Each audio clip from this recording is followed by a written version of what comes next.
Noel Gallagher had a Seinfeld Let me moment. tell you a great story, right?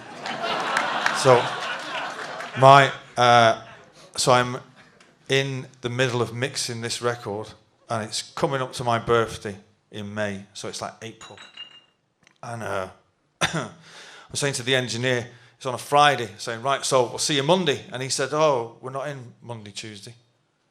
And I was saying, why not? And he said, I've been told not to come in. And I was like, who the fuck told you not to come in? I run the fucking record label. Who told you not to come in? He said, you better speak to someone at your office.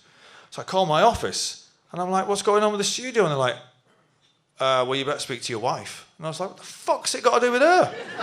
I go home, I'm like that to my missus, what's going on with the studio? And she's like, right, well, we're going to New York. And I'm like, what are we going to New York for? She's like, it's a surprise. And I was like, I fucking hate surprises. I cannot handle it. I can't handle it. I go insane if I don't know what the fuck's going on. What are we going to New York for? She's like, I'm not telling you, it's a surprise. It's going to blow your mind. I was like, fuck you, no way.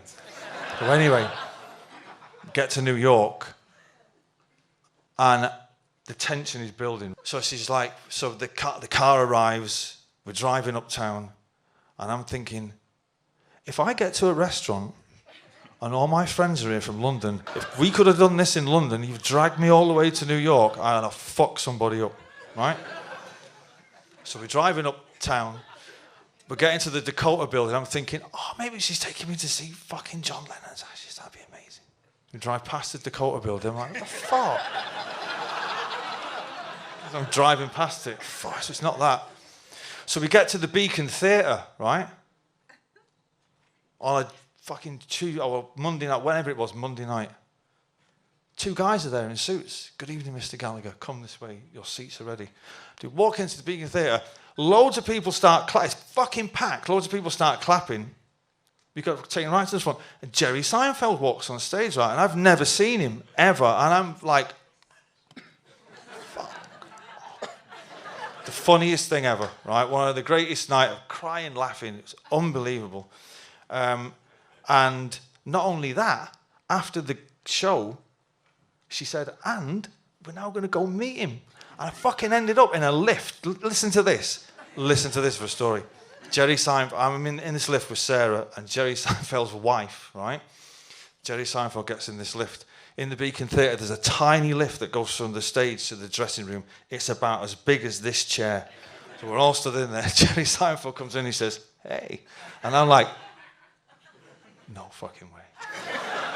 And he said, great to see you. And his wife went, Jerry, this is the guy from London. It's his birthday. I mean, I told you. Jerry Seinfeld is going, Jerry's going, I don't think he did. And she's going, Jerry, I told you, it's his birthday. And he was going, no, you didn't tell me. And I was going to Sarah, we're in a scene of Seinfeld. It's fucking unbelievable. Unbelievable. And we went all the way up to his dressing room, and we sat there, and he pretended that he knew who I was for 45 minutes. It was fucking unbelievable. Did he have any clue? I don't think he did. But I didn't fucking care. I knew who he was. And he was a fucking dude, man. But I got to, hang out with him. Fucking hell, what a dude. So what was the question?